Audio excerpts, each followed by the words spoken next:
ओम सभी को नमस्ते। ओम का उच्चारण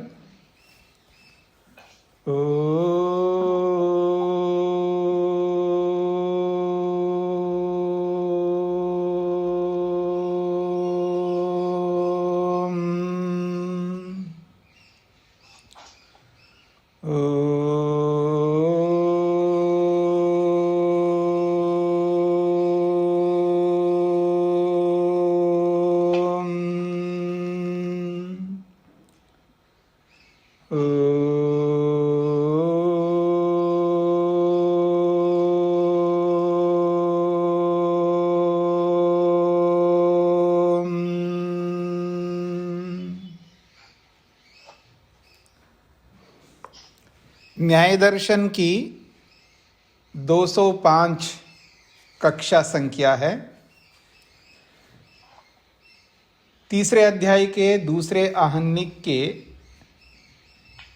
58 सूत्र तक हमने पूरा किया है।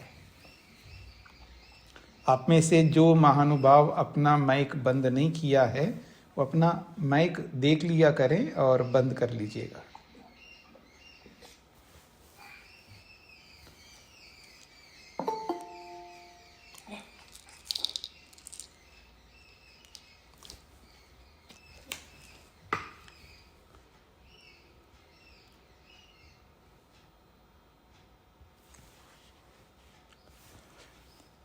जी, प्रसंग चल रहा है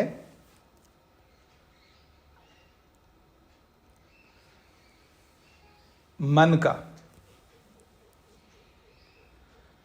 ये जो हमारा मन है,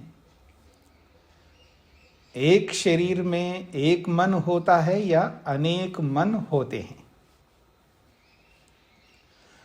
और ये संशय उत्पन्न ही क्यों हुआ? यह संशय इसलिए उत्पन्न हुआ है क्योंकि जब एक समय एक ही ज्ञान होता है ये बताया जाता है, और मन के लक्षण में भी यही किया है कि युगपत ज्ञानानुत्पत्तिर्लिंगो मनसा, एक साथ अनेक ज्ञान उत्पन्न नहीं होते हैं, ये मन का लिंग है। ये सब बातें पीछे चलिए, उन बातों को ध्यान में रख करके जब एक साथ अनेक ज्ञान उत्पन्न नहीं होने के पीछे मन को कारण बताया जाता है, लेकिन व्यवहार में देखते हैं, प्रत्यक्ष में जो आपातता हमको जो एक साथ अनेक ज्ञान होते हुए, अनेक क्रियाओं के होते हुए जो हम देखते हैं, तो उस समय ये संशय उत्पन्न होता है। अगर मन एक समय एक ज्ञान उत्पन्न कराने का साधन है तो फिर एक साथ अनेक ज्ञान हो रहे हैं तो फिर अनेक मन मान लो। इस प्रकार से संशय का कारण ये बन रहा है। इसी बात को ध्यान में रख करके प्रश्नकर्ता ने ये प्रश्न उपस्थित किया है कि शरीर में एक मन है या अनेक मन है। तो उसका समाधान उन्होंने उसी हेतु से स्पष्ट किया कि ज्ञान अयोग पद्याद एकम मना। ज्ञान अनेक एक साथ उत्पन्न नहीं होते हैं, इसलिए मन एक ही है। शरीर में मन एक ही रहता है, अनेक मन नहीं होते। प्रश्नकर्ता ने कहा कि नहीं, क्योंकि एक साथ अनेक क्रियाओं की उपलब्धि, थोड़ा सा उसने प्रश्न को मोड़ दिया है। वहां पर केवल ज्ञान को ना ध्यान में रखते हुए उसने क्रिया को साथ में जोड़ दिया। तो उसने कहा ना, आपका ये कथन ठीक नहीं है कि एक साथ नहीं होता। देखो मैं आपको दिखाता हूं, एक साथ अनेक क्रियाओं की उपलब्धि होती है। अब यहां दो बातें सामने आई, अनेक क्रियाएं और उनकी उपलब्धि। दो बातें जुड़ी यहां पर, क्रिया और क्रिया की उपलब्धि। ये दो बात समझ में आ रही हैं आपको? केवल उपलब्धि को ध्यान में नहीं रखा उसने, साथ में क्रिया को जोड़ दिया। कि एक साथ अनेक क्रियाओं की उपलब्धि से पता लगता है कि एक साथ अनेक क्रियाएं हो रही है। तो जब एक साथ अनेक क्रियाएं मान लोगे आप, तो उससे अर्थापत्ति ये निकल के आएगी, जब अनेक क्रियाएं मानोगे तो अनेक उपलब्धियां होंगी अपने आप। इस दृष्टि से प्रश्नकर्ता ने सिद्धांति को घेरने का प्रयास किया। तब सिद्धांति ने उत्तर दिया, नहीं, तो भी नहीं हो पाएगा। उसका समाधान किया है, अलात चक्र दर्शनवत तदुपलब्धि आशु संचारात। ये समाधान किया। ये पूरा पीछे का प्रसंग मैंने आपके सामने एक सिंहावलोकन की दृष्टि से दोहराया है, जो कि आपको ये आवृत्ति करके लाना होता है, ताकि आगे की प्रक्रिया पढ़ने के लिए एक मनसा बना, एक मानसिक स्थिति बनी रहनी चाहिए कि आप पढ़ क्या रहे हैं। उसको ध्यान में रखते हुए मैंने पीछे की बातें दोहरा दी आपके सामने। अब आगे बढ़ते हैं 211 पृष्ठ पर। मन एक है, यह सिद्ध कर दिया। अब एक दूसरी बात सिद्ध करने चाह रहे हैं, जो एक मन है, अब वो एक मन अणु परिमाण वाला है या महत परिमाण वाला है? अणु परिमाण और महत परिमाण। परिमाण शब्द को कई बार व्यक्ति समझ लेता है, शास्त्रीय व्यक्ति, लेकिन उसी परिमाण को अगर मैं लौकिक भाषा में बोलूं घेरा, तो घेरा को स्वीकार नहीं कर पाता। अभी हमारी जो चर्चा है, विद्वानों की चर्चा हो रही है, विद्वानों की चर्चा में आपने सुना होगा परिमाण को लेकर के बहुत लंबी चर्चा अभी भी चल रही है। 4 दिन से हम चला रहे, कल समापन है, 5वां दिन है कल। अभी भी वो चर्चा अभी बनी हुई है कि आदमी परिमाण शब्द से उसको कोई एलर्जी नहीं हो रही, परिमाण शब्द स्वीकार करे। उस परिमाण को जब हम व्याख्या करके बताते हैं, आखिर वो है क्या परिमाण? परिमाण क्या चीज है? परिमाण का अर्थ है स्थान। आत्मा का जो अस्तित्व है, आत्मा का जो स्थान है, आत्मा या कोई भी पदार्थ, उसका जो स्थान है, उस स्थान को निश्चित करता है परिमाण। आत्मा है तो कहां पर है? कहीं तो रहेगा ना, उसका अस्तित्व तो होगा ना। उस अस्तित्व का परिमाण बताना पड़ता है हमको। उस वस्तु का जो अस्तित्व है, उस अस्तित्व का परिमाण क्या है? और उस परिमाण को मैं हिंदी में अगर बोलूं, जो बोलचाल की भाषा में बोलूं, तो घेरा। घेरा का मतलब समझते हैं ना आप? मतलब कितने स्थान को उसने घेरा है, मतलब कितने स्थान तक उसने ऑक्युपाई कर लिया। यानी उसने, जैसे मैं बैठा हूं तो मैंने एक घेरा बना लिया बैठ करके कि इतने स्थान में अब दूसरा नहीं आ सकता है। ठीक है ना, मेरा अपने एक स्थान निश्चित हो गया, उसका एक घेरा बन गया। तो ऐसे ही कोई वस्तु है, किसी वस्तु का अस्तित्व है, तो उसका कोई ना कोई परिमाण होगा। तो उसका क्या परिमाण है? अब परमात्मा भी एक वस्तु, एक तत्व, एक पदार्थ है, तो उसका भी परिमाण होगा। तो परमात्मा का परिमाण बताया महत परिमाण शास्त्रों में। और जब आत्मा का परिमाण पूछा या मन का परिमाण पूछा है, तो उसका भी परिमाण हमको बताना पड़ता है। तो उस मन का परिमाण क्या है? मन शरीर में एक ही होता है, ये तो सिद्ध कर दिया है। अब दूसरी बात सिद्ध करना चाह रहे हैं कि मन का परिमाण क्या है। तो उत्तर दे रहे हैं, यथोक्त हेतुत्वाच्च अणुः। यथोक्त हेतुत्वात्, यथा उक्त हेतुत्वात्, यथोक्त हेतुत्वात्। जैसा हेतु अभी इससे पहले दिया गया था, उसी हेतु से आत्मा का मन का, जिस हेतु को देकर के शरीर में मन एक है ऐसा सिद्ध किया था, उसी हेतु से, यह है यथोक्त हेतुत्वात्। पूर्व कहे गए हेतु से ही मन अणु परिमाण वाला है ऐसा सिद्ध होता है। तो मन का परिमाण क्या बताया? अणु। वो अनुपरिमाण है। अब इससे दो बातें सामने आती है। अणुमनः एकम च इति, भाष्यकार ने उसको स्पष्ट कर दिया है। अणुमनः, मन कैसा है? अणु परिमाण वाला है, एक बात। दूसरी बात क्या सिद्ध होती? एकम च इति, और एक शरीर में एक ही मन होता है। तो दो धर्म यहां पर दिखाया है। दो धर्म का मतलब है दो गुण कहिए, दो धर्म कहिए, या दो विशेषताएं कहिए मन के। तो अणु परिमाण ये मन का एक धर्म हो गया, अणु परिमाण वाला है। अब उसको धर्म कहो, विशेषता कहो, गुण कहो। दूसरी बात कहिए एकम च, और एकत्व। एक का मतलब है एकत्व, और एकत्व भी एक गुण है, याद रखना। न्याय वैशेषिक के गुणों में, 24 गुणों में एकत्व एक गुण है। एकत्व एक गुण है। तो मन एक है। एक मन का मतलब है एक शरीर में एक मन है। तो एकत्व की सिद्धि भी किया है, तो दो धर्म हो गए ना। तो इसलिए कहा है धर्म समुच्चय। यहां इन दो धर्मों का समुच्चय है।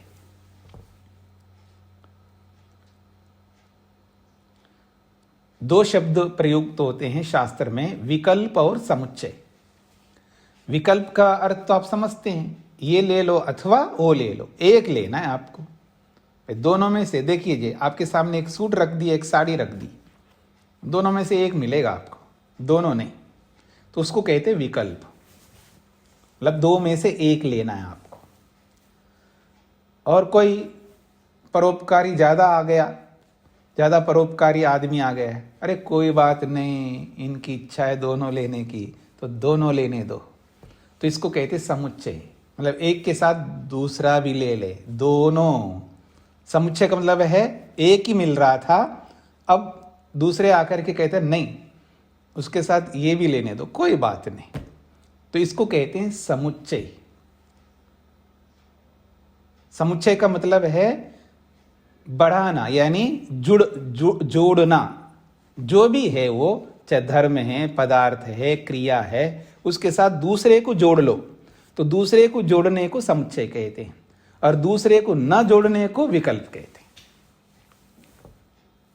ये शास्त्रीय परिभाषा है, विकल्प और समुच्चय। तो कह रहे हैं धर्म समुच्चय, यहां धर्मों का समुच्चय हो गया। अर्थात एक तो मन के विषय में दो धर्म आ गए हैं, एक तो अणुपरिमाण वाला है मन, और दूसरा एकत्व वाला है, अर्थात एक मन होता है, शरीर में एक ही मन होता है। तो ये इसलिए धर्म समुच्चय, यहां पर इन दो धर्मों का समुच्चय है, अर्थात दो धर्म यहां पर सिद्ध किए हैं, इसका ही अभिप्राय है। और ये दोनों धर्म सिद्ध किस आधार पर दिए हैं, किस आधार पर सिद्ध हो रहे हैं? तो हेतु वही है पूर्वोक्त। तो इसलिए कह रहे ज्ञान अयोग पद्यात, यही हेतु है। एक साथ अनेक ज्ञान ना होना, इससे मन एक है ये सिद्ध होता है, और इसी हेतु से मन अणु परिमाण वाला ये भी सिद्ध होता है।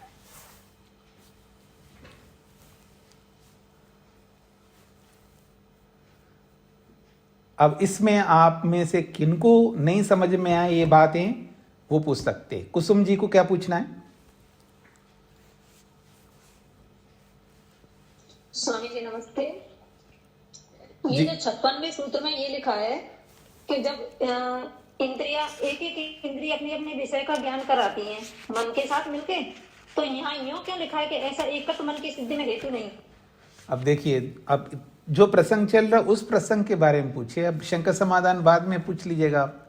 अब स्वामी जी जब से कर रखा था स्वामी जी हाथ। नहीं, आपने हाथ कर रखा है वो तो ठीक बात है, या तो आप पीछे के प्रसंग के बारे में पूछेंगे तो ये पूरा प्रसंग सट जाएंगे सब लोग, उसमें उलझ जाएंगे लोग, तो उसके बारे में आप बाद में पूछिएगा। हाँ जी, यहाँ के बारे में कोई किसी को नहीं समझ में आया हो आप में से, वो पूछ। हाँ शेखर जी।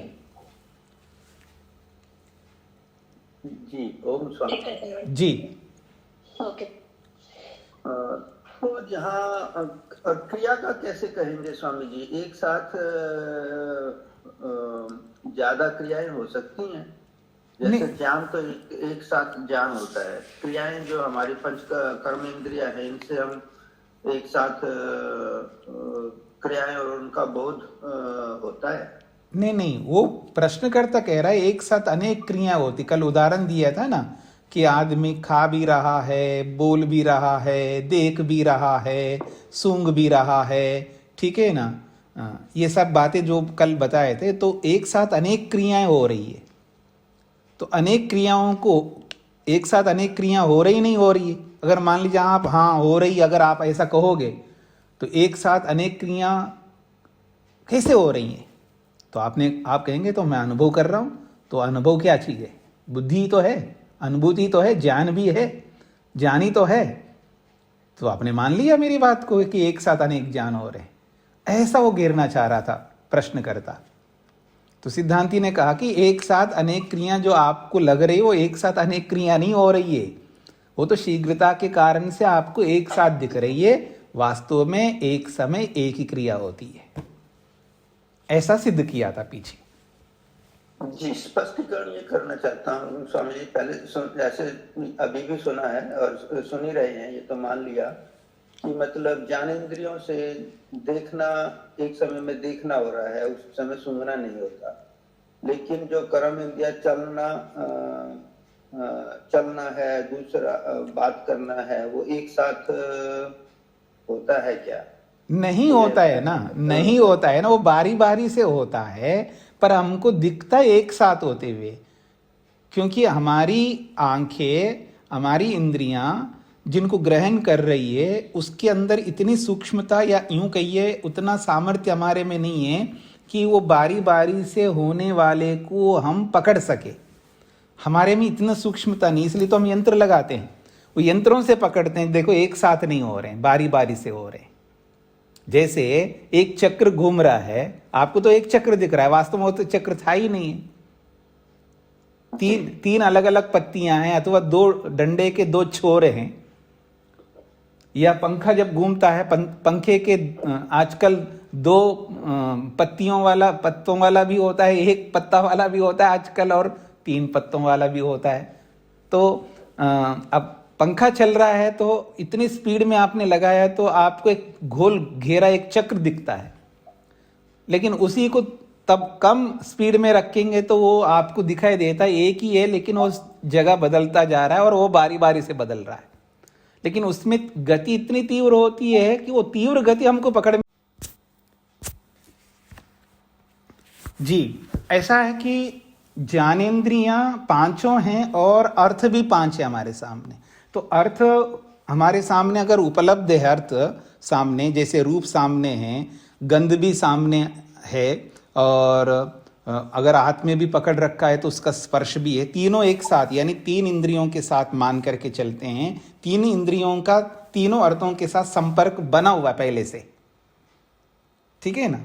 मतलब आंखें देख भी रही हैं और उस वस्तु में गंध भी आ रही है नाक तक, ठीक है ना। गंध वाली है तो अधिक गंध वाली है तो गंध भी आ रही है, और हाथ में पकड़ा हुआ है तो स्पर्श में। तो यानी स्पर्शेंद्री के साथ अर्थ है, नेत्रेंद्री के साथ रूप है, और घ्राणेंद्रिय के साथ गंध है। अब तीनों इंद्रियों के साथ तीनों अर्थ सन्निकृष्ट है। अब तीनों का ज्ञान हमको क्यों नहीं हो रहा है? वो कहता है कि तीनों सन्निकृष्ट है तो तीनों का ज्ञान हो रहा है और हमको लग भी रहा है, लेकिन वो कहता है नहीं, वो आपको ऐसा दिख रहा है। क्योंकि अगर आप इसको सूक्ष्मता से देखेंगे तो तीनों एक साथ नहीं हो रहे हैं, तीनों बारी बारी से हो रहे हैं।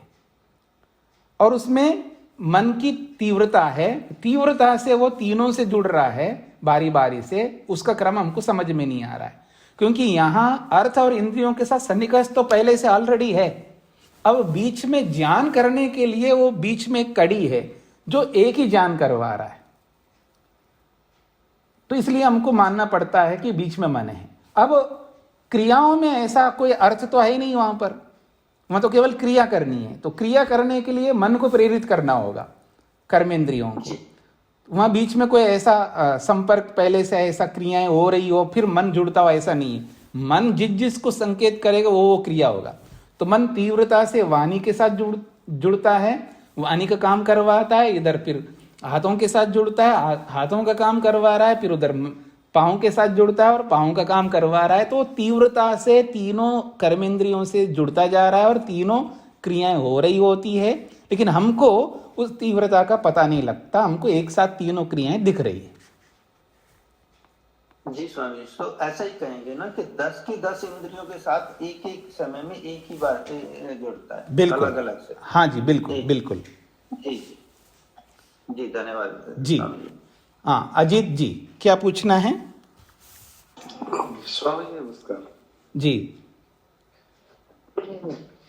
मन अणु है, इस पे हमें संशय होता है कि अणु है, परमाणु है, जो हम इलेक्ट्रॉन प्रोटॉन पढ़ते हैं या सत्व रज तम बताते हैं, तो इनमें से कौन सा हमें मानना चाहिए? देखिए वो आप क्या पढ़ते हैं उस विज्ञान को इसके साथ मत जोड़िएगा। मैंने पहले भी आपको संकेत किया था कि ये एक इंस्ट्रूमेंट है। अब इंस्ट्रूमेंट जब बनता है, अब वो इंस्ट्रूमेंट का कोई ना कोई परिमाण होता है ना। कोई जैसे पहले कंप्यूटर से बनाते थे तो कितने बड़े बड़े उसका परिमाण होता था, और आज कंप्यूटर से बना रहे हैं उसका परिमाण देखिएगा, उसका परिमाण कम होते कम होते कम होते कितने सूक्ष्म हो गए। तो ऐसे ही कोई माइक्रोचिप बना दिया और कितना सूक्ष्म होता है। तो ऐसे ही हमारा मन हो, ज्ञानेंद्रियां हो, कर्मेंद्रियां हो, महतत्व रूपी बुद्धि हो, अहंकार हो, ये सारे के सारे इंस्ट्रूमेंट है। और इन इंस्ट्रूमेंट्स को भगवान ने बनाया। अब बनाया है तो वस्तु है, पदार्थ है, तो उनका भी कोई ना कोई परिमाण होगा। तो यहाँ पूछा गया है कि मन का क्या परिमाण है, तो बताया कि मन का परिमाण अणुपरिमाण अर्थात सूक्ष्म है। वो स्थूल बड़ा परिमाण नहीं है, वो बहुत सूक्ष्म परिमाण है। तो अणुपरिमाण कहते हैं, जैसे एटम को अणु कहते हैं हम लोग, बहुत सूक्ष्म है। तो जैसे एटम की सूक्ष्मता है, ऐसा ही मानो मन की सूक्ष्मता है, क्योंकि बहुत सूक्ष्म तत्व है। ये बस यही जानना चाह रहा था मैं कि ये सबसे सूक्ष्म है, इससे छोटा नहीं है, यही यहाँ तक। हाँ जी हाँ जी हाँ जी हाँ जी, बिल्कुल। वहां पर हम और नीचे चले जाते हैं। जी जी। हाँ मोहनलाल जी पूछिए, क्या पूछना चाहते हैं? स्वामी जी नमस्ते जी।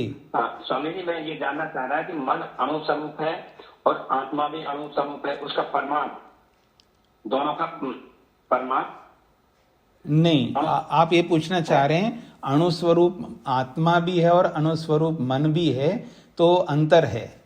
ये जड़ पदार्थ जड़ पदार्थ है, वो चेतन पदार्थ है, तो उसका अणुस्वरूप बहुत सूक्ष्म है, क्योंकि वो सत्वरस्तंभ मन तो बहुत स्थूल पदार्थ है। मन से पहले अहंकार है और अहंकार से पहले महतत्व है। ये मन जितना सूक्ष्म है उससे भी सूक्ष्म अहंकार है, उससे भी सूक्ष्म जो है महतत्व है, और इन सबसे सूक्ष्म सत्वर स्तंभ है, जो मूल प्रकृति रॉ मटेरियल जिसको हम कहते हैं, और उससे भी सूक्ष्म आत्मा है। ठीक है ना। तो दोनों का अणु परिमाण बोल दिया, लेकिन अणु परिमाण में भी बहुत अंतर है, ऐसे समझ करके चलिए। स्पष्ट हो गया जी आपको? स्वामी जी मैं ये जानना चाह रहा था, हाँ स्वामी थोड़ा सा और, कि ये आत्मा में नहीं, आपका नेटवर्क या हमारा नेटवर्क जो भी है, नेटवर्क प्रॉब्लम से आपकी आवाज कट रही है। जी स्वामी जी, मैं ये जानना चाह रहा हूँ कि ये दोनों अणु स्वरूप हैं, तो मन के अंदर ही रहते हैं? नहीं, आप छोटा कौन सा? नहीं, आपकी आवाज कट रही है। आप ये पूछना चाहते हैं कि मन ज्यादा छोटा है, आत्मा ज्यादा छोटा है, ये पूछ रहे हैं? जी हाँ स्वामी जी, ये पूछ रहा हूँ। तो अभी उत्तर दिया था ना मैंने, इसका उत्तर दे दिया था कि मन से सूक्ष्म अहंकार है, अहंकार से भी सूक्ष्म महतत्व है, महतत्व से सूक्ष्म सत्वरस्तम है, उससे भी सूक्ष्म आत्मा है। तो ये उत्तर नहीं मिला था आपको? अभी भी नहीं पकड़ में आ रहा है आपको? धन्यवाद। जी जी जी जी। अल्पना जी को क्या पूछना था जी?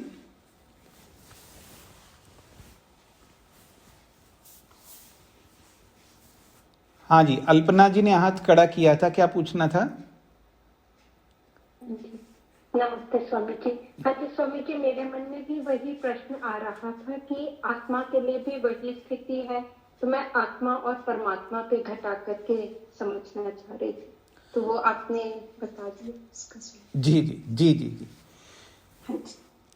तो आगे बढ़ें जी हम लोग।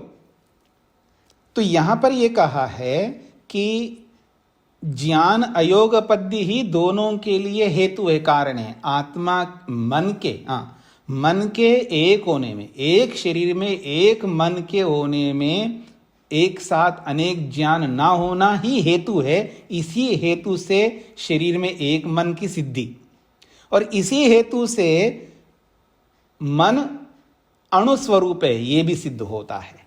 ये बात कही है। तो इसी हेतु से मन अणु है, ये सिद्ध होता है। ये बात आप सबको समझ में आ गई? ये मेरा प्रश्न है। जिनको समझ में ना आया है तो वो पूछ सकते हैं, और आप नहीं पूछेंगे तो मैं फिर आपसे प्रश्न पूछूंगा कि आपको क्या समझ में आया है। यानी इसी हेतु से मन अणु सिद्ध होता है। कैसे? अगर आपसे मैं पूछूं तो आप क्या उत्तर देंगे? कौन दे सकते हैं? एक हाथ खड़ा हुआ है, क्योंकि आपको समझ में आने का मतलब ही वो होगा ना कि आप इसका उत्तर दे सके। दो हाथ खड़े हैं, तीन हैं। हाँ, माता जयवंत जी बताएंगी।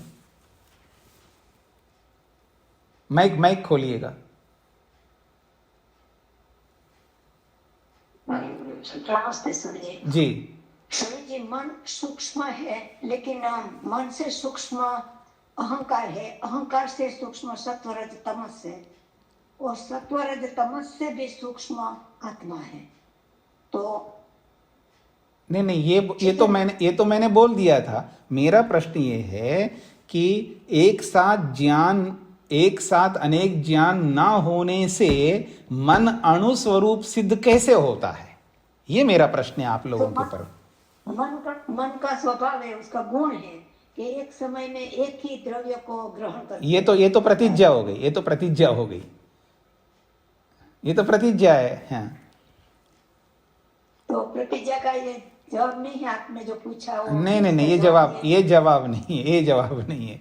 मैं यही तो आप लोगों से, आपको समझ में आ गया, आपने बोला है सभी लोगों ने, तो मेरा प्रश्न बनता है कि आपको समझ में आया है तो क्या है, कैसे आप इसको समझ रहे हैं? मतलब एक साथ अनेक ज्ञान ना होने से मन अणुस्वरूप है, इस बात को आपने कैसे समझा है, ये तो मैं जानना चाहूंगा ना। आपको समझ में क्या है, क्या समझ करके आपने इसको हाँ कह रहे हैं? हाँ, तो दो तीन खड़े हैं, चाहे पूछ लेता हूं मैं। अनीता जी बताइए, क्या समझ में आया इस बात से?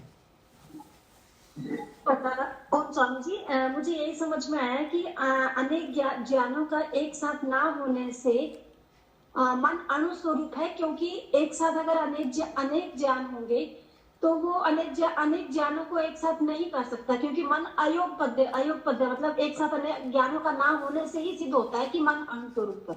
देखिए, ये तो आप उन्हीं बातों को दोहरा रहे हो। वो समझाया नहीं आपने। आत्मा से सूक्ष्म नहीं, आप नहीं समझ पा रहे। चलिए सतीश जी बताइए।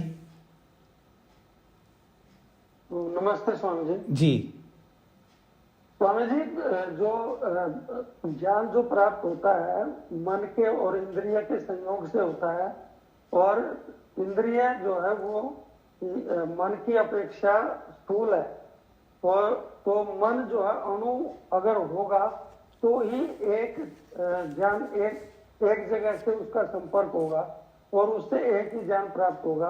अगर मन महत्व हो, बड़ा हो, तो वो जो है उस इंद्रिय से प्राप्त होने वाले अनेक ज्ञानों को प्राप्त ग्रहण कर सकता है, क्योंकि अणु है वो, इसीलिए उस इंद्रिय के एक स्थान एक संपर्क होने से एक ही ज्ञान प्राप्त करवाएगा। ये उत्तर है। ये आप लोगों को समझना था। ये ना समझ करके आप दूसरी इधर उधर की बात करेंगे तो फिर आपको समझ में आया, मैं कैसे समझूंगा? तो सतीश जी ने ठीक उत्तर दिया है, और यही उत्तर अल्पना जी की ओर से शायद है। तो जब आप ये कहना चाह रहे हैं कि एक साथ अनेक ज्ञान होंगे, तो या तो मन को महत परिमाण वाला होगा। परमात्मा को क्यों ज्ञान होता है जी? आपका और मेरा और सबका। परमात्मा सबका ज्ञान करता है एक साथ। क्यों होता है? क्योंकि आप क्या हेतु देते हो? वो महत परिमाण वाला है, वो सब जगह रहता है, वो फैला हुआ है। मैं यहीं पर गुजरात में बैठा हूं तो दिल्ली में नहीं हूं, दिल्ली में रहूंगा तो गुजरात में नहीं रहूंगा, तो यहां रहूंगा तो यहां का ही बोध करूंगा, वहां रहूंगा तो वहां का बोध होगा। दोनों जगहों का एक साथ बोध नहीं हो सकता। या तो यंत्र से बोध करूं या साक्षात उपस्थित होकर के। साक्षात उपस्थित नहीं हो सकता क्योंकि मैं अणुपरिमाण वाला हूं, मेरे को चल के जाना पड़ेगा। चलने का साधन कोई भी हो, तो मन अणुपरिमाण वाला है, तो वो अणुपरिमाण वाला होने के नाते ही वो एक साथ अनेक ज्ञान नहीं कर सकता। अगर वो महत परिमाण वाला हो तो फिर वो मन जो है ज्ञानेन्द्रिय के, जैसे सतीश जी ने उत्तर दिया है, वो मन जो है एक इंद्रिय के साथ ही जुड़ेगा। क्यों?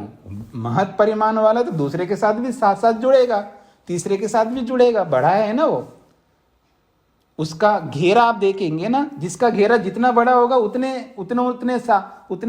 उस घेरे में आने वाले सबके साथ जुड़ेगा। आपको ऐसे मोटी भाषा में मैं समझा देता हूं। अगर जिसका घेरा कम करते जाओ तो उस जितने कम घेरे में जो होगा उसी के साथ जुड़ेगा ना, और घेरे को बढ़ाते जाइए तो उस घेरे को बढ़ाते जाएंगे तो उस घेरे में जो आएगा उन सबके साथ जुड़ा रहेगा। बात पकड़ में आ रही है आप सब लोगों को? तो घेरे को बढ़ाते जाइएगा, उस घेरे में जो आएगा उनके सबके साथ जुड़ा रहेगा मन, पर उसका घेरा तो बहुत कम है, बहुत कम है, बहुत कम है। तो कम घेरा है, तो कम घेरा वाला जो मन है, अब वो जिसके साथ जुड़ेगा उसी के साथ जुड़ेगा, दूसरे के साथ नहीं जुड़ सकता, दूसरी इंद्रिय के साथ नहीं जुड़ सकता। इसलिए एक साथ अनेक ज्ञान न होने के पीछे भी यही सिद्ध होता है कि मन अणु है। जैसे एक साथ अनेक ज्ञान नहीं होते हैं, इसलिए पता लगता है कि शरीर में एक मन है, तो ऐसे यही हेतु मन के अणु होने में भी लागू हो रहा है।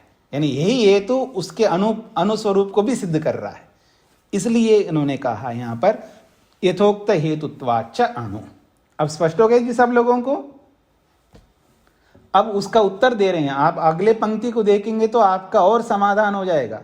महत्वे मनसः सर्वेंद्रिय संयोगाद युगपद विषय ग्रहणम स्यादिति। अगर आप थोड़ा सा भी संवेदनशील होते तो इसको पढ़ करके भी मेरे को उत्तर दे सकते थे, ठीक है ना?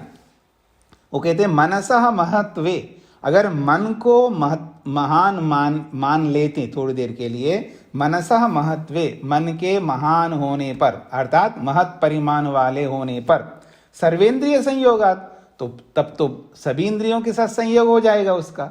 अब सभी इंद्रियों के साथ संयोग हो जाने से युगपद विषय ग्रहणम स्यात्, फिर एक साथ अनेक विषयों का ज्ञान हो जाता, पर हो नहीं रहा है। इसका मतलब वो महत परिमाण वाला नहीं है। जब महत परिमाण वाला नहीं है तो उसके अगेंस्ट अणुपरिमाण ही बचता है। इसलिए मन अणुपरिमाण वाला है, ये सिद्ध करना चाह रहे हैं। हाँ जी शेखर जी। जी स्वामी जी, परमात्मा तो महत भी है और सूक्ष्म भी है। हाँ, वो सूक्ष्म जो है, वो सूक्ष्म का मतलब वो अणुपरिमाण वाला ऐसा नहीं है। वो अणुपरिमाण में भी रहता है, इसलिए सूक्ष्म है, बस इतना है जी। तो यहाँ पे हम मन और इंद्रियों में तो अभी हमने कभी डिफाइन नहीं किया कि मन और इंद्रियों में मन भी अणु है, इंद्रियां भी अणु है, और उनमें सूक्ष्मता किसकी है ऐसा तो कुछ हमें नहीं ध्यान में आया। जो हम कह रहे हैं ना कि यहाँ क्योंकि मन महत है, इसलिए महत होता तो दूसरा ज्ञान भी एक साथ हो जाता जी। लेकिन हमने मतलब ये इंद्रियों से अणु है क्या नहीं, ये तो हमने कहीं डिफाइन नहीं किया। उसका साथ इसका संबंध नहीं है ना, वो चाहे अणु हो या महत हो, उससे कोई अंतर नहीं आएगा। अंतर मन पर आएगा, अंतर मन पर आएगा। मन ज्यादा सूक्ष्म है, इंद्रियां ज्यादा सूक्ष्म है, इससे अंतर नहीं आएगा। अंतर आएगा मन सूक्ष्म है तो सब दूसरों के साथ जुड़ नहीं पाएगा। जी ठीक है। यहाँ तो मतलब अणु और महत तो ये कंपैरिजन है, मतलब अणु की तो कोई हद ही नहीं है। हाँ, वो तो है ही है, अपेक्षा से है यहाँ पर अणु। जी, अपेक्षा से हैं। जी, सापेक्ष है जी। यहाँ इंद्रियों की अपेक्षा से, वही यहाँ भी हमें नहीं कह सकते इंद्रियों की अपेक्षा से अणु है। हाँ, कह सकते हैं, क्योंकि एक जो क्रम बताया जाता है उस क्रम से हमको यही पता लगता है, जिस तरह का इनका क्रम बना हुआ है। महतत्व के बाद अहंकार के बाद उभयात्मकम इंद्रियम, फिर ज्ञानेन्द्रियां। यद्यपि अहंकार से मन उत्पन्न होता है, अहंकार से ज्ञानेन्द्रियां कर्मेंद्रियां उत्पन्न होती है, और अहंकार से तन्मात्राएं भी उत्पन्न होती हैं। तो एक ही से ये सब उत्पन्न होते हैं, लेकिन क्रम तो उनमें रहेगा, एक साथ उत्पन्न तो होंगे नहीं है, वो क्रम से उत्पन्न होगा। तो जो पहला उत्पन्न होगा वो सूक्ष्म होगा, जो बाद में उत्पन्न होगा वो स्थूल होगा। और अंतर तो रखना होगा भगवान को, एक ही साइज में नहीं रख सकता। जी जी जी जी। तो उस दृष्टि से अणु परिमाण ही माना, यानी उनसे सूक्ष्म मानना चाहिए। तो यहाँ तो यही लेके चलेंगे कि मन इंद्रियों से अणु है। हाँ, इंद्रियों से ज्यादा सूक्ष्म है, ऐसा कह सकते हैं। जी जी, ज्यादा सूक्ष्म कह सकते हैं। जी जी जी स्वामी जी। अब ये तो बात स्पष्ट कर दिया है कि मन जो है अणु परिमाण वाला है और एक है, एक शरीर में। अब एक बात कही जा रही है आगे, प्रसंग थोड़ा सा अलग है और रोचक भी है। ये जो शरीर उत्पन्न होता है, शरीर की उत्पत्ति में क्या कारण है? शरीर की उत्पत्ति में कोई कारण है या बिना कारण के शरीर की उत्पत्ति होती है? जैसे भूत जो है, पंचमाभूत सूर्य चंद्र नक्षत्र आदि को जैसे उत्पन्न करते हैं, वृक्ष वनस्पति आदि, ऐसे शरीर को भी उत्पन्न करते हैं। तो प्रश्नकर्ता के मन में ये है कि बिना कारण के ही जैसे भूत और अन्य चीजों को उत्पन्न करते हैं, ऐसे शरीर को भी उत्पन्न करते हैं। वो धर्माधर्म को कारण नहीं मानता है। तो इसी बात को ध्यान में रख करके आगे प्रसंग चलाया जा रहा है। अदृष्ट निष्पाद्यत्व परीक्षा प्रकरण।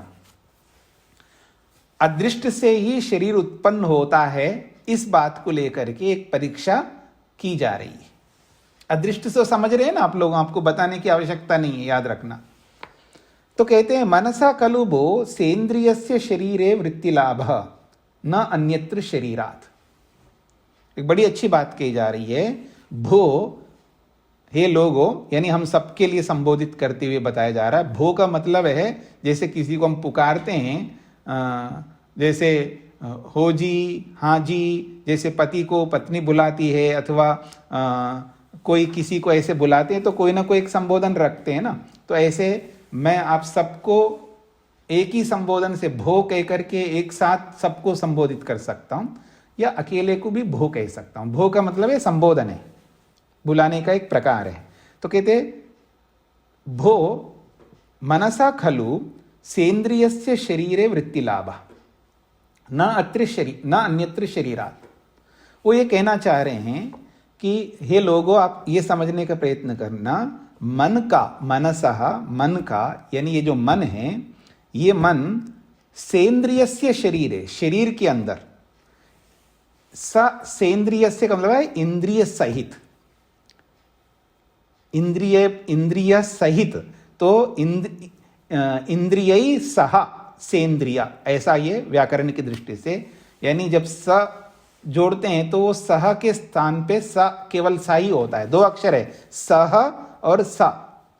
तो सह को स आदेश हो जाता है व्याकरण में।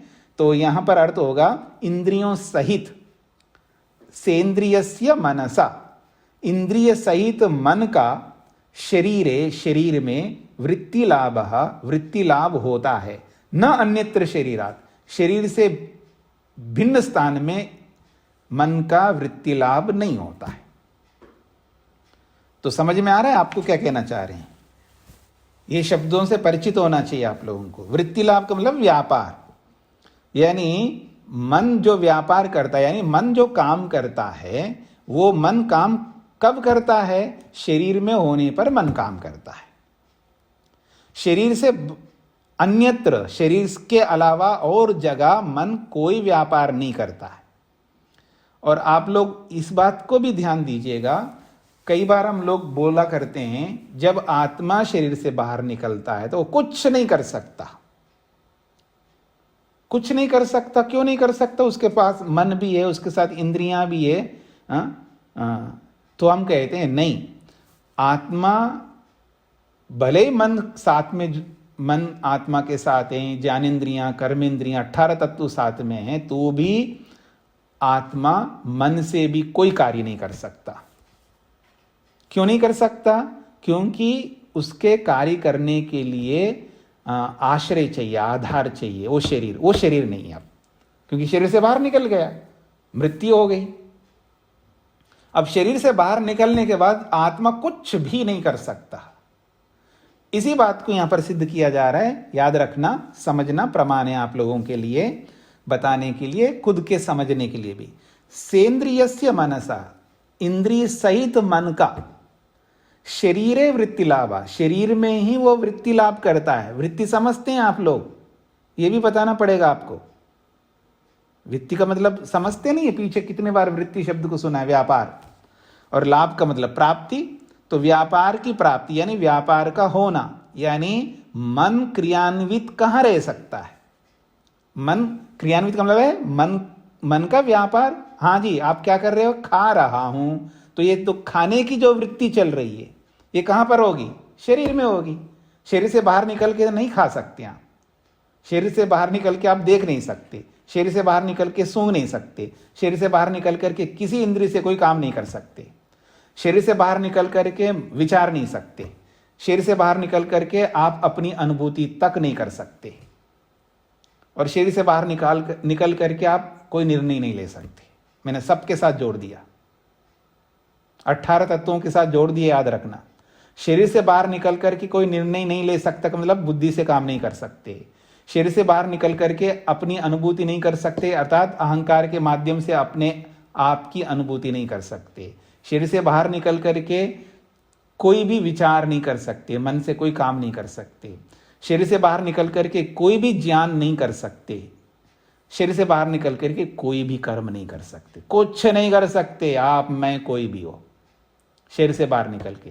क्योंकि इंद्रिय सहित शरीर में ही मन का व्यापार होता है, मन क्रियान्वित होता है, न अन्यत्र शरीरात, शरीर से बाहर निकल करके मन का कोई व्यापार, कोई क्रिया, कोई ज्ञान, कुछ नहीं हो सकता।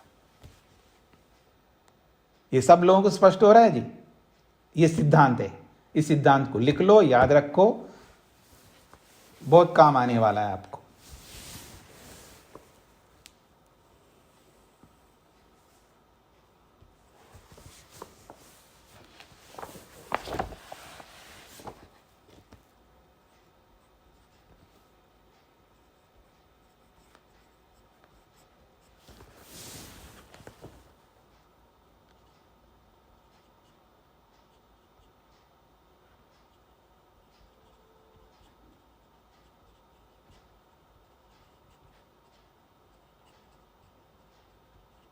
स्पष्ट हो रहा है जी आप लोगों को? तो शरीर में ही कुछ कर सकता है आत्मा, शरीर से बाहर कुछ नहीं कर सकता। तो इससे ये स्पष्ट हो गया, कोई भूत प्रेत या कुछ नहीं हो सकता, कोई आत्मा आपको कोई बिगाड़ नहीं सकता, और कोई भी आपके लिए कुछ नहीं कर सकता। निश्चिंत होकर के, निर्भीक होकर के काम करिएगा, ठीक है जी? हाँ, कोई संदेह मत रखना जी, पता नहीं जी ये कुछ पता नहीं, उसके साथ मेरा ये झगड़ा हुआ था, उसके साथ ये था, उसको ये देना था, इसको ये लेना था, अब वो शरीर छोड़ के गया, पता नहीं मेरे लिए क्या कुछ कर रहा होगा। कोई भ्रांति मत रखना मन में, अब कुछ नहीं होने का है। हाँ, आपको विश्वास ऋषियों पर होना चाहिए। हाँ, अब अपने पिता पर, अपनी माँ पर आपको विश्वास नहीं है तो मैं कुछ नहीं कर सकता कि ये मेरा पिता है या नहीं है, संशय करते रहना। ये मेरी माँ है या नहीं है, संशय करते रहना, ये अलग बात है। अगर आप अपनी माँ पर, अपने पिता पर विश्वास है तो फिर तो कोई संशय उत्पन्न होगा नहीं। ठीक इसी प्रकार से ऋषि पर अगर आपको विश्वास है तो फिर कोई संशय नहीं होगा। निश्चिंत होकर के, निर्भीक होकर के आगे बढ़िएगा। स्पष्ट हो गए जी? ज्ञातुश्च पुरुषस्य शरीरायतना बुद्धादयो विषयोपभोगो जिहासित हानम ईप्सित अवाप्तिश्च। उसी बात को खोल करके समझाया जा रहा बहुत अच्छे ढंग से। जातुश्च पुरुषस्य, ये जो जातु पुरुष है, यानी जातु पुरुषस्य, ये जानने वाला, ये जो आत्मा रूपी पुरुष है, इसका शरीर आयतना बुद्धादया, बुद्धि आदया, तो बुद्धि से ज्ञान है और आदि से सब साधन ले सकते हैं, ज्ञान इंद्रियां, कर्म इंद्रिय, ये सब के सब। तो जातो पुरुष के ये जो बुद्धि आदि जो साधन है, ये शरीर आयतना, शरीर आधार वाली है। ये सब बुद्धि आदय कहा ना, तो बुद्धि आदि ये शरीर आधार वाले हैं, यानी बिना शरीर के कुछ नहीं कर सकते। मतलब मन इंद्रियां, ज्ञानेन्द्रियां, कर्मेंद्रियां, सब कुछ शरीर आयतना, शरीर आधार वाले हैं। और विषय उपभोगा, और विषयों का जो उपभोग होता है वो शरीर में ही हो सकता है, शरीर से बाहर नहीं। ये बद्धात्मा की बात हो रही है, मुक्तात्मा की बात नहीं हो रही, याद रखना, कभी उल्टा मत समझना। ये सब बद्धात्मा की बात हो रही है। तो कहते हैं विषयोपभोगा, विषयों का उपभोग, अर्थात उसी को खोला है जिहासित हानम। जिहासित हानम यानी छोड़ने की इच्छा जिस पर आपको हो रही है, ये मतलब नहीं है ये मेरे काम का नहीं है, उसको आप तो जिहासित का मतलब छोड़ना चाहते जिसको, तो हानम उसको आप छोड़ देते हैं। और ईप्सिता अवाप्ति, और जिसको आप चाहते हैं उसको आप प्राप्त करते हैं। जिसको आप जिहासित का मतलब जिसको आप छोड़ना चाहते हैं उसको हानम छोड़ देते हो, और ईप्सिता जिसको आप चाहते हो उसको अवाप्ति प्राप्त करते हो। और ये सब के सब सर्वे च, ये सारे के सारे मतलब छोड़ने वाली चीजें छोड़ना और पकड़ने वाली, प्राप्त करने वाली चीजों को पकड़ना, ये सब सर्वे, ये सब के सब शरीर आश्रया व्यवहारा, ये सब शरीर में रहते हुए होते हैं, अर्थात शरीर से बाहर कुछ नहीं हो सकता। स्पष्ट हो गया जी? अब कह रहे हैं तत्र खलु विप्रतिपत्ति संशया, तत्र ऐसे ही शरीर में, जिस शरीर में सारे करामात हो रहे हैं, ऐसे ही शरीर में विप्रतिपत्ति है, विप्रतिपत्ति होने से, दो प्रकार के ज्ञान होने से संशया, संशय उत्पन्न हो रहा है। क्या? किम अयम पुरुष कर्म निमित्तः शरीर संसर्ग, पुरुष कर्म निमित्तः किम अयम शरीर संसर्ग, आत्मा का शरीर के साथ जो संसर्ग हो रहा है, आत्मा का शरीर के साथ जो संयोग हो रहा है, आत्मा शरीर में जो आ रहा है, ये पुरुष के कर्मों के कारण से हो रहा है।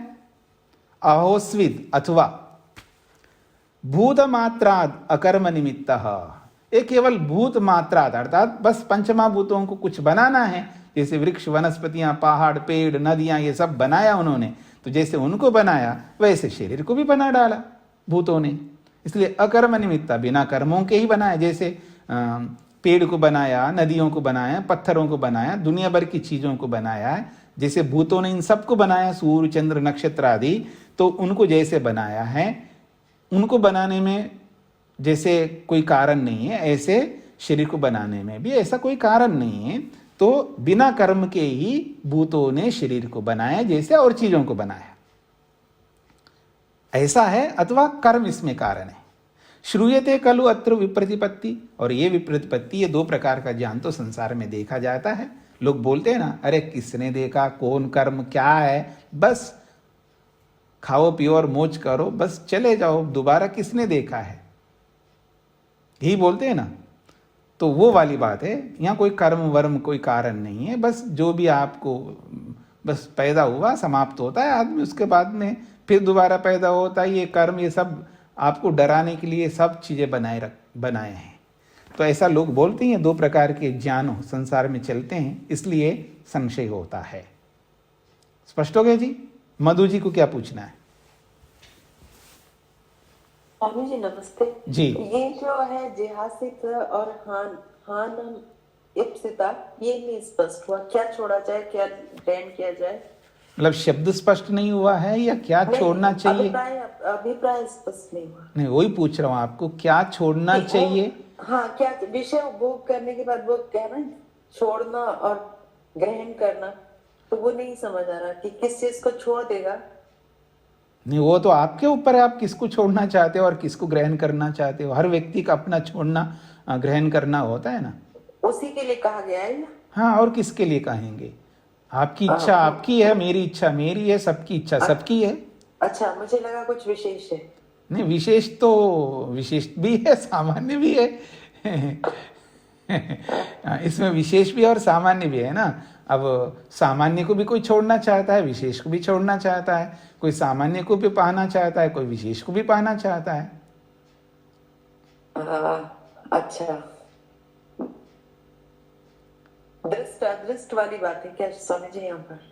देखिए, आप पटरी से क्यों उतर रहे हो, इधर उधर क्यों जा रहे हो आप? ये सीधी सी पहले नहीं समझना चाह रही हूँ। नहीं, समझ में नहीं आने के पीछे भी कोई आधार होना चाहिए ना। आप वैसे उलझने का प्रयास मत करना है ना। सीधी सीधी बातें हैं कि यहाँ पर कि मनुष्य छोड़ने वाली चीज को छोड़ता जाता है और पाने वाली चीज को प्राप्त करता जाता है। ठीक है, बस इतनी सी बात है, साधारण सी बात है। अब उसको आप अपने साथ जोड़ो या किसी के साथ जोड़ो, तो सबकी अपनी अपनी इच्छा है और सबकी अलग अलग इच्छाएं होती है। सब अलग अलग, कोई किसी चीज को पाना चाहता है, जिसको कोई पाना चाहता है उसी को आप छोड़ना चाहते हो। कोई कुछ में है, कोई किसी में है, कोई किसी में है, तो सबकी अपनी अपनी है। मुख्य बात, मुख्य धारा, मुख्य सिद्धांत है, छोड़ने वाली चीजों को आदमी छोड़ता जाता है और पकड़ने वाली चीजों को पकड़ता जाता है। ये सब कहाँ होता है? शरीर में होता है। बस ये बात कही गई है। जी स्वामी जी, धन्यवाद। ठीक है। हाँ जी, सतीश जी को क्या पूछना है? जी, मैं वो पूछ रहा था कि जैसे योग दर्शन में आया है कि योगी की आत्मा पर शरीर में भी प्रविष्ट होती है जी, तो जब उसके साथ मन भी प्रविष्ट होगा तो, लेकिन उसके भोग के लिए शरीर वो निश्चित है जो उसको जन्म से मिला था, तो क्या वो दूसरे शरीर में प्रविष्ट होकर के अपने किसी प्रयोजन की सिद्धि उस शरीर से दूसरे के शरीर से करा सकता है? ये तो दी योग दर्शन जब पढ़ेंगे तब समझ लेंगे। अब सामान्य स्थिति में आत्मा ऐसा नहीं कर सकता, इसको यहीं तक सीमित रखिएगा ना। विशेष बातें तो योग दर्शन में समझने का प्रयत्न करेंगे। जी जी स्वामी। ठीक है। हाँ, कुसुम जी को आप पूछिएगा, आपको क्या पूछना था पीछे के प्रसंग में?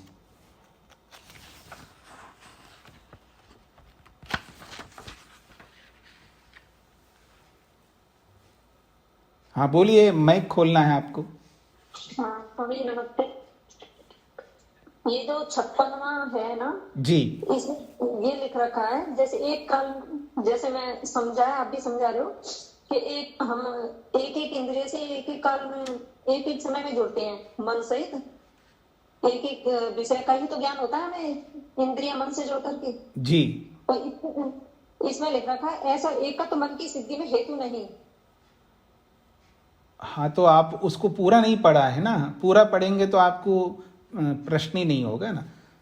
वो मैंने समझ में नहीं आया। एक ही साधन है शरीर में और एक ही साधन से, एक ही साधन के प्रयत्न से जो ज्ञान उत्पन्न होता है, इसलिए एक समय एक ज्ञान हो रहा है। ये कारण नहीं है भाई। शरीर में एक ही इंद्रिय है क्या? एक ही इंद्रिय हो और एक इंद्रिय के कारण से एक ज्ञान हो रहा है, इसलिए मन जो है एक समय एक ही ज्ञान करा सकता है। क्यों? एक ज्ञान कराने के पीछे एक ही इंद्रिय है और एक ही ज्ञान हो सकता है उसके प्रयत्न से। ये कोई कारण नहीं। यहां पर क्या कारण है? अनेक इंद्रियां हैं और अनेक इंद्रियों के साथ अनेक अर्थ जुड़े हुए हैं, फिर भी ज्ञान एक साथ क्यों नहीं हो रहा है?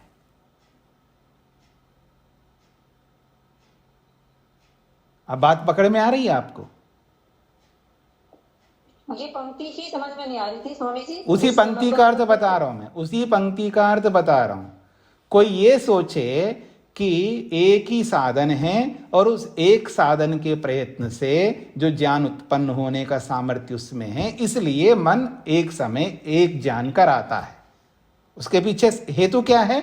एक साधन है और एक साधन से एक ही ज्ञान होगा, इसलिए मन एक ही ज्ञान कराता है।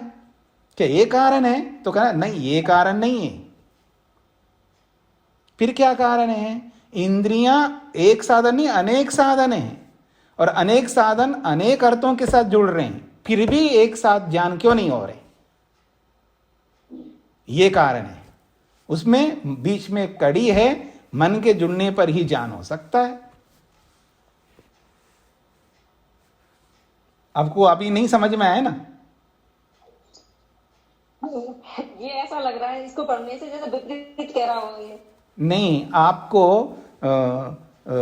ये पंक्तियों को समझना पड़ेगा ना कि एक साथ अनेक ज्ञान न होने के पीछे कौन सा कारण आप मान रहे हो।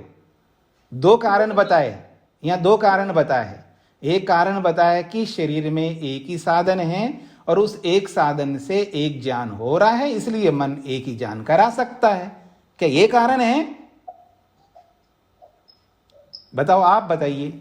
ये कारण है कि एक समय एक ज्ञान होने के पीछे क्या कारण है? कि एक ही ज्ञान कराने का एक ही इंद्रिय है।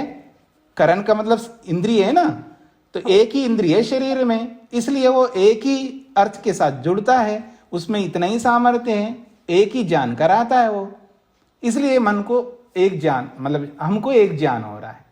तो ये कारण है क्या? बताइए, आप बताइए।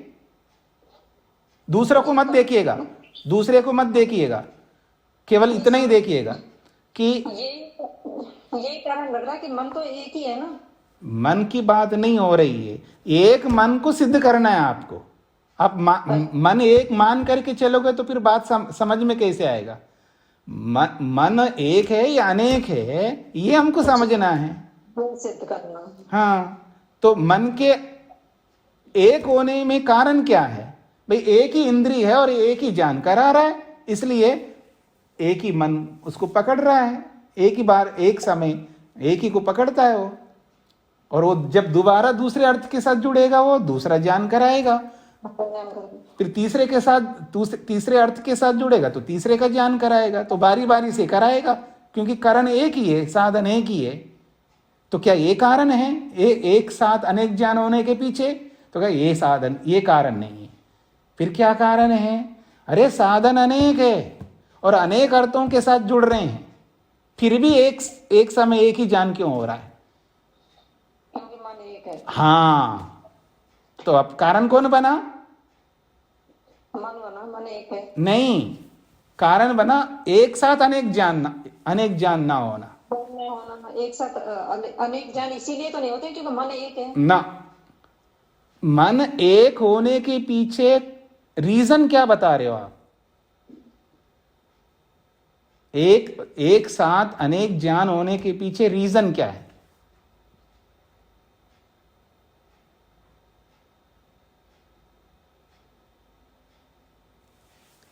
देखिए, 5 अर्थ है आपके साथ में, 5 इंद्रियां, और पांचों इंद्रियां पांचों अर्थों के साथ जुड़ रहे हैं, संयोग हो रहा है, तो इंद्रियार्थ सन्निकर्ष हो रहा है, तो ज्ञान होना चाहिए। क्यों नहीं हो रहा है? क्यों नहीं हो रहा है? इसलिए नहीं हो रहा है, बीच में एक कड़ी है जो इंद्रिय के साथ जुड़ता है, और जब तक वो कड़ी इंद्रिय के साथ नहीं जुड़ता तब तक ज्ञान नहीं होगा। इससे पता लगता है वो जुड़ने वाला एक ही है, इसलिए एक मन है, इसलिए हमको एक साथ अनेक ज्ञान नहीं हो रहे हैं।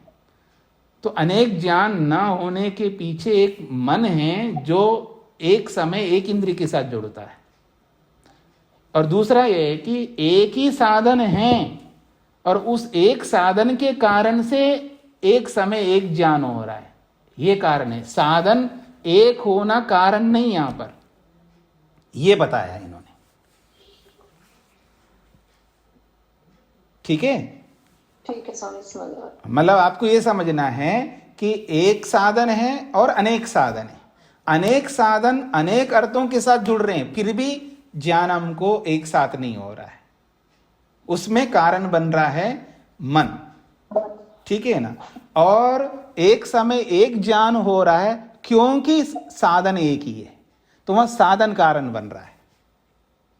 तो वो एक साधन को कारण नहीं मानना है, ये बोला है यहां पर। कारण तो बहुत सारे हैं। हाँ, तो बहुत साधन होते हुए भी फिर अनेक ज्ञान होना चाहिए, लेकिन नहीं हो रहे हैं क्योंकि उनको रोकने वाला कोई है, वो है एक, वो एक है, इसलिए एक समय एक ज्ञान हो रहा है। जी जी ठीक है, जी स्वामी, धन्यवाद। तो समय पूरा हो गया जी, इसको यहीं पर विराम देते हैं, बाकी बातें हम आगे करते हैं। प्रश्न होगा तो कल आप लोग पूछ लीजिएगा।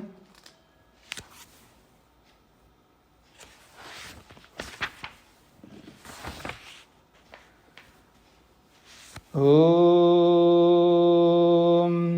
शांति शांति शांति।